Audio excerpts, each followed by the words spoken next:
లక్షలు ఫీజు తీసుకొని పిల్లలు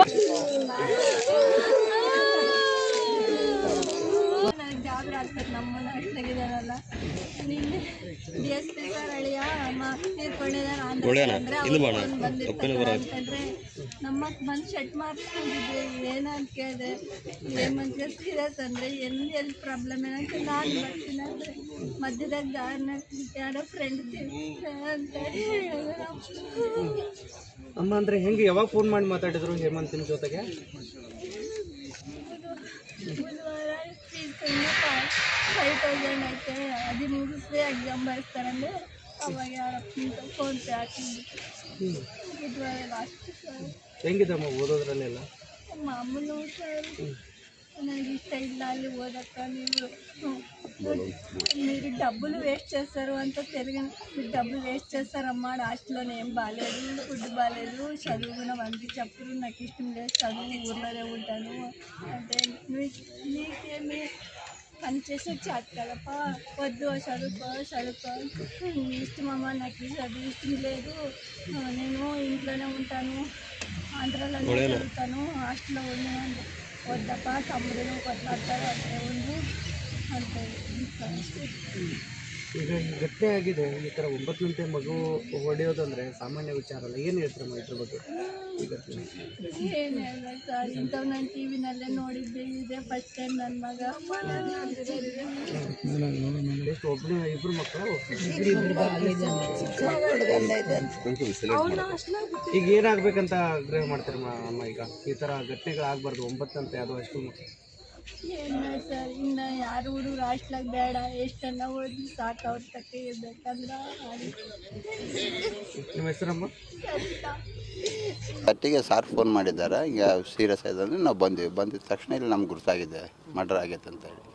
ಅದರಲ್ಲಿ ಅದು ಕತ್ತಿತಲ್ಲಿ ಏನೋ ದಾಳಿ ಮಾಡಿದ್ದಾನಂತ ನಮಗೆ ಸಾಬೀತಾಯಿತು ಅದನ್ನು ನೋಡಿದ ಮೇಲೆ. ಅಲ್ಲಿ ಆ ಅವರು ಮಿಕ್ಕಿದ ಗಾಯಾಳ ಅವರು ಇಂಜೂರ್ಡ್ ಪರ್ಸನ್ಸ್ ಅದಾರೆ, ಅವ್ರನ್ನ ಕೇಳಿದಾಗನೇ ಕತ್ತೆ ತಗೊಂಡು ದಾಳಿ చేసినాರಂತ ಅವ್ರು ಹೇಳಿದರು. ಅಂದರೆ ಚಾಕು ತೊಗೊಂಡು ಮಾಡಿ ಚಾಕು ಅವೆಲ್ಲ ಅಲ್ಲಿ ಹಾಸ್ಟೆಲ್ನಾಗ ಅವೆಲ್ಲ ಪ್ರೊವೈಡ್ ಇರಬಾರ್ದು. ಮತ್ತು ಈ ಮ್ಯಾನೇಜ್ಮೆಂಟು ನಿರ್ಲಕ್ಷ್ಯ ಧೋರಣೆ ಇದ್ದದಕ್ಕೆ ಈ ಅನಾಹುತ ಆಗೈತೆ ಅಂತ ನಾನು ಹೇಳ್ತಾ ಇದ್ದೀನಿ ನಿಮಗೆ ಎಲ್ಲರಿಗೆ. ಇಲ್ಲ ಸರ್, ಈಗ ಒಂದು ಪಾಪ ಏನೋ ಅಲ್ಲಿ ಎಲ್ಲ ಸೆಕ್ಯೂರ್ ಇರುತ್ತೆ ಅಂತೇಳಿ ಮಕ್ಕಳನ್ನ ಬಿಟ್ಟಿರ್ತೀವಿ. బట్ ಅವರು గాలికి తీసేసినారు. అది మొత్తం వాళ్ళు ఏం పట్టించుకోవడం లేదు. ಸರ್, ಈಗ ಒಂದೇನು ಗೊತ್ತಾ, ಆ ಹುಡುಗನ ಜೊತೆಗೆ ನಿನ್ನೆ ಸಾಯಂಕಾಲ ಗಲಾಟೆ ಆಯ್ತಾ? ನಿಮ್ಮ ಮಗ ದಿನ ಫೋನ್ ಮಾತಾಡಿದೆ ನಿಮ್ಮ ಜೊತೆಗೆ ಏನಾದರೂ? ಮೊನ್ನೆ ಮಾತಾಡಿದ್ದ. ಅವ್ರು ಯಾರ ತಲೆ ಗಲಾಟೆ ಇಲ್ಲ ಅಲ್ಲಿ. ಅಲ್ಲ ಸರ್, ನಿಮ್ಮ ಮಗ ಗಲಾಟೆ ಅಲ್ಲ, ಆ ಹುಡುಗ ಬೇರೆ ಹುಡುಗ ಗಲಾಟೆ ಮಾಡ್ಕೊಂಡಿದ್ದೀರಾ, ನಿಮ್ಮ ಗಮನಕ್ಕೆ ಬಂದಿತ್ತ?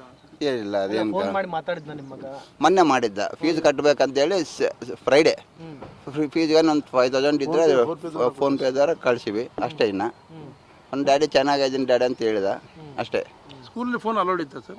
ಅಂದರೆ ಅವರು ಫೀಸ್ ಕಟ್ಟಾಕ ಅವರು ಸ್ಕೂಲ್ ಮ್ಯಾನೇಜ್ಮೆಂಟ್ ಅಲ್ಲ ಮಾಮೂಲಾಗಿ ಹುಡುಗ ಇಲ್ಲ. ಸರ್, ಈಗ ಈ ಥರ ಹುಡುಗ ಏಕೈಕೆ ಅಟ್ಯಾಕ್ ಮಾಡ್ಬೇಕಂದ್ರೆ ಅವನು ಒಂಥರ ಏನು ಮಾನಸಿಕವಾಗಿ ಏನಾದರೂ ಇರ್ಬೋದು ಅನಿಸ್ತದ. ಇಲ್ಲಾಂದರೆ ನನ್ನ ಡ್ರಗ್ಸು ನನಗೆ ಅದಕ್ಕೆ ಡೌಟ್ ಐತೆ, ಏನೋ ನಾವು ಬಂದಿರ್ಬೋದು ಅಂತ ಅನಿಸ್ತದೆ. ಅವನು ಪೂರ್ತಿ ಫೇಲ್ಯೂರ್, ಯಜಮಾನ ಫೇಲ್ಯೂರ್ ಅಂಡ್ ಮ್ಯಾನೇಜ್ಮೆಂಟ್ ಫೇಲ್ಯೂರು.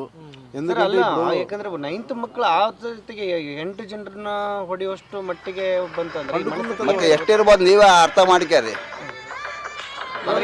ಹೊಡಿರ್ಬೋದು, ಇಲ್ಲಿದ್ರೆ ಯಾರನ್ನ ಬ್ಯಾರಲ್ಲಿದ್ದ ಹೊರಗಲ್ಲಿದ್ದ ಡೌಟ್ ಐತೆ. ಈಗ ಇದ್ರ ಮೇಲೆ ನಿಮಗೆ ಕಾಲೇಜ್ ಆಡಳಿತ ಮಂಡಳಿ ಮೇಲೆ ಏನು ಅನುಮಾನ ಇದೆ ಈಗ ನಿಮಗೆ? ಅವ್ರ ಮೇಲೆ ಅನುಮಾನ ಅಂತಲ್ಲ, ಅವರು ದಾರಿ ಬಗಲಿಗೆ ತೋರಿಸ್ಬಿಟ್ಟಾರೆ. ಅದನ್ನು ಏನು ಮಾಡಲಿಲ್ಲ. ಅವ್ರನ್ನ ಯಾರನ್ನ ಏನು ಮಾಡಬೇಕು, ಇದು ಅಡ್ಮಿನಿಸ್ಟ್ರೇಟರ್ ಇಡಬೇಕು, ಅವ್ರು ಕೇರ್ ಟೇಕರ್ನ ಇಡಬೇಕು, ಅವ್ರನ್ನ ಇಟ್ಟಿಲ್ಲ. ಒಕ್ಕ ಲೇಡಿ ಇಟ್ಟಾರ, ಆಮೇಲೆ ಏನು ನೋಡ್ಕೊಂತಾರ.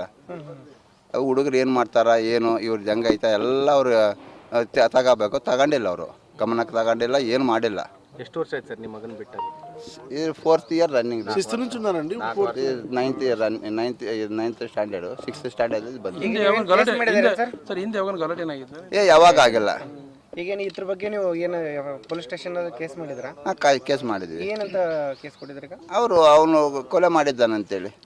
ಹುಡುಗ ಎಂತ ಸಿಕ್ಕಿಲ್ಲ ಅವ್ನು ಓಡೋಗ್ಯಾನ. ಅವ್ನು ಭರತ್ ಅಂತ ಇಲ್ಲಿ ಗೊನೆಹಾಳು, ಬಳ್ಳಾರಿ ಬಗಲಿಗೆ ಗೊನೆಹಾಳು ಹುಡುಗ, ಅವನೇ ಮಾಡಿದ್ದಾನಂತ.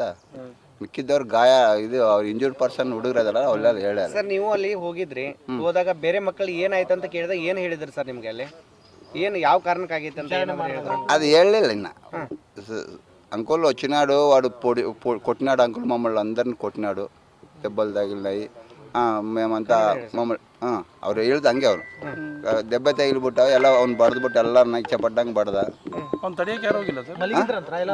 ಮಕ್ಕಂಡಿದ್ದಾಗ ನಡೀತದ ಘಟನೆ. ಆ ಮೇಡಮು ಮೇಲೆ ಇದ್ದಾರ, ಅವ್ರು ಬಂದಾರ ಕೆಳಗ, ಇವರು ಕಿರ್ಚಾಡಿದ್ ನೋಡ್ಕೊಂಡು ಬಂದ್ರೆ ಆಮೇಲೆ ಮೇಲಾಗ ಅಟ್ಯಾಕ್ ಮಾಡಿಬಿಟ್ಟಾನ. ಹೆಂಗೆ ಎಸ್ಕೇಪ್ ಸರ್? ದೊಡ್ಡ ಕಾಂಪೌಂಡ್ ಇರುತ್ತೆ, ಅವ್ರು ಎಸ್ಕೇಪ್ ಹೆಂಗ ಅದ? ಅಲ್ಲಿ ಅವನು ಸೆಕ್ಯೂರಿಟಿ ಗಾರ್ಡ್ನಾಗ ಹೊಡೆದು ಹೋಗ್ಬಿಟ್ಟಾನ, ಹೊಡೆದಾನಂತ ಅವ್ರು ಹೇಳ್ತಾ ಇದ್ದಾರೆ. ಸರ್ ಈಗ ನಿಮ್ಗೆ ಒಟ್ಟಾರೆ ಇದ್ರ ಮೇಲೆ ಏನು ಅನುಮಾನ ಇರೋದು? ಒಂದು ಡ್ರಗ್ಸ್ ಸರ್ ಏನು ಇರ್ಬೋದಂತ ಅನ್ಸದ. ಅಷ್ಟು ಮಾನಸಿಕವಾಗಿ ಅಷ್ಟು ಇದು ಒಂದು ಅದ್ರ ನಂತರ ನೋಡು, ಅಷ್ಟು ಮಂದಿನ ಬಡಬೇಕಂದ್ರೆ ಅದೇನೋ ಇರ್ಬೋದು. ಧೈರ್ಯ ಎಲ್ಲಿಂದ ಬಂದು ಬರುತ್ತೆ? ಮತ್ತೆ ಅದೇ ಒಬ್ಬರನ್ನ ಬಡದಾನಂದ್ರೆ ಏನೋ ಇರ್ತದೆ, ಏನೋ ಕಕ್ಷೆ ಇರ್ಬೋದು ಅಂತ ಅನ್ಬೋದು. 9 ಮೆಂಬರ್ಸ್ ನಾವು ಅಟ್ಯಾಕ್ ಮಾಡಿದ್ದಾನಂದ್ರೆ ವಿಚಕ್ಷಣ ರಹಿತವಾಗಿ ಏನೋ ತಗೊಂಡಿರ್ಬೋದನ್ನ ಅನಿಸುತ್ತೆ ನನಗೆ. ಅದ್ರೆ ಸ್ಕೂಲ್ ಸಹ ಇದೆ, ಒಂದು ಚಿಕ್ಕ ಹಾಸ್ಟೆಲ್ ತರ ವ್ಯವಸ್ಥೆ ಮಾಡಿ ಈ ದೂರದ ಊರುಗಳಿಂದ ಬಂದಿದ್ದ ವಿದ್ಯಾರ್ಥಿಗಳಿಗೆ ಅಲ್ಲಿ ಉಳ್ಕೊಳ್ಳೋಕ್ಕೆ ವ್ಯವಸ್ಥೆ ಮಾಡಿದ್ದಾರೆ. ಈ ದಿನ ರಾತ್ರಿ ಸುಮಾರು 9 ಜನ ವಿದ್ಯಾರ್ಥಿಗಳು ಅಲ್ಲಿ ಅವರ ಒಂದು ಶಿಕ್ಷಕಿ ಬ್ಲೆಸ್ಸಿ ಅಂತ ಸೋಷಿಯಲ್ ಸ್ಟಡೀಸ್ನ ಶಿಕ್ಷಕಿಯವರ ನಿಗಾವಣೆಯಲ್ಲಿ ಅಲ್ಲಿ ಇವತ್ತು ಇದ್ದಾಗ ಒಬ್ಬ ಅಪ್ರಾಪ್ತ ವಯಸ್ಸಿನ ವಿದ್ಯಾರ್ಥಿ ಸಡನ್ಲಿ ಒಂದು ಫಿಟ್ ಆಫ್ ರೇಂಜ್ ಥರ ಆಗಿ ಒಂದು ಹರಿತವಾದ ವಸ್ತುವಿಂದ ರ್ಯಾಂಡಮ್ ಆಗಿ ಎಲ್ಲರ ಮೇಲೆ ಹಲ್ಲೆ ಮಾಡಿ ಇದರಲ್ಲಿ 7 ಜನ ಗಾಯಾಳುಗಳು. ದುರದೃಷ್ಟವಶಾತ್ ಇದರಲ್ಲಿ ಒಬ್ಬ ಅಪ್ರಾಪ್ತ ಬಾಲಕ ಮರಣ ಹೊಂದಿದ್ದಾರೆ. ಇದ್ರ ಬಗ್ಗೆ ಈಗಾಗಲೇ ನಾವು ಏನು ನಮ್ಮ ಬಳ್ಳಾರಿಯ ಬಿಮ್ಸ್ನ ಟ್ರಾಮಾ ಕೇರ್ ಸೆಂಟರ್ ಇದೆ, ಅದನ್ನು ವಿಸಿಟ್ ಮಾಡಿ ಈ ಬ್ಲೆಸ್ಸಿ ಅನ್ನೋರನ್ನ ನಾವು ಅವರ ಹೇಳಿಕೆ ಪಡೆದು ಏನಾಗಿದೆ ಅಂತ ಒಂದು ಪ್ರಾಥಮಿಕ ತನಿಖೆ ನಾವು ಮಾಡಿದ್ದೇವೆ. ಹಾಗೆ ನಮ್ಮ ಸೋಕೋ ಟೀಮು, FSL ಟೀಮ್ಸ್ ಎಲ್ಲ ಸ್ಥಳದಲ್ಲಿ ಹಾಜರಿದ್ದಾರೆ. ಇದೊಂದು juvenile who's in conflict with law ಅಂತ ನಾವು ಪರಿಗಣಿಸಬೇಕಾಗತ್ತೆ ಕಾನೂನಿನಡಿಯಲ್ಲಿ. ಹಾಗಾಗಿ ಸ್ವಲ್ಪ ಸೆನ್ಸಿಟಿವ್ ಆಗಿ ನಾವು ತನಿಖೆಯನ್ನು ನಾವು ಜುವೆನೈಲ್ ಜಸ್ಟಿಸ್ ಆಕ್ಟ್ ಪ್ರಕಾರ ನಾವು ಏನು ಸೇಫ್ ಗಾರ್ಡ್ಸ್ ಇದೆ ಅಕ್ಯೂಸ್ಡ್ಗೆ ಆ ಪ್ರಕಾರ ನಾವು ಮಾಡಬೇಕಾಗತ್ತೆ.